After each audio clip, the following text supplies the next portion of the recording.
Македонски медиа сервис. mms.mk. Моја општина.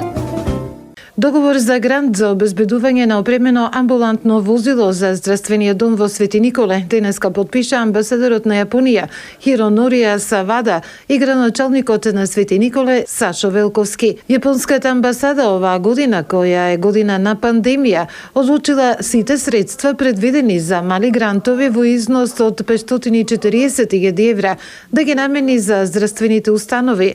Возилото за Свети Николе, наменето и за жителите на општина Лозово, е едно од 10 што се планирани за овој циклус на мали грантови. We signed the grant assistant. Денеска го подпишавме новиот грант договор со општина Свети Николе. Грант договорот ќе го овозможи набавката на купување амбулантно возило за здравствениот дом. Возилото за Свети Николе во износ од 55.000 евра и го надополнува нецелосно функционалниот возен парк на здравствениот дом Гаврило Гавриловик. Иако оваа јавна здравствена установа располага со 5 возила, само со едно, и тоа јапонска донација од 2008 година, може да се тргне на пат со пациент. Добивањето на грантот, значи ново санитетско возило кое што ќе биде со комплетна опрема внатре, не само што ќе се скрати времето на транспорт, меѓутоа ќе може и да се пружи и здравствена заштита на пациентот, односно кардиопулмонално оживување, кислородна поддршка и така. Значи ова е голема придобивка на здравственом Свети Николе и голема благодарност уште еднаш до нашите пријатели од Јапонија.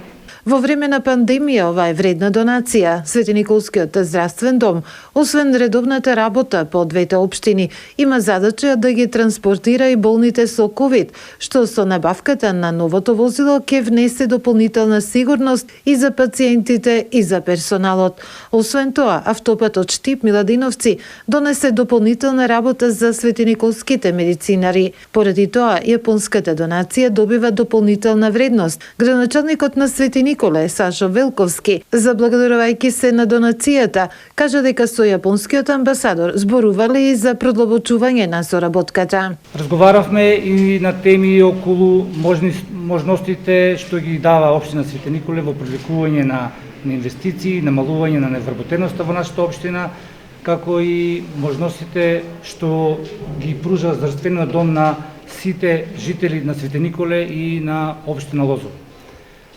Благодарност до јапонскиот народ и јапонскиот амбасадор за целата оваа донација во износ од 55.000 евра, каде што на вистина се покажуваат пријателите во овој вистински момент кога се справуваме со COVID-19 не само на државно, туку и на светско ниво.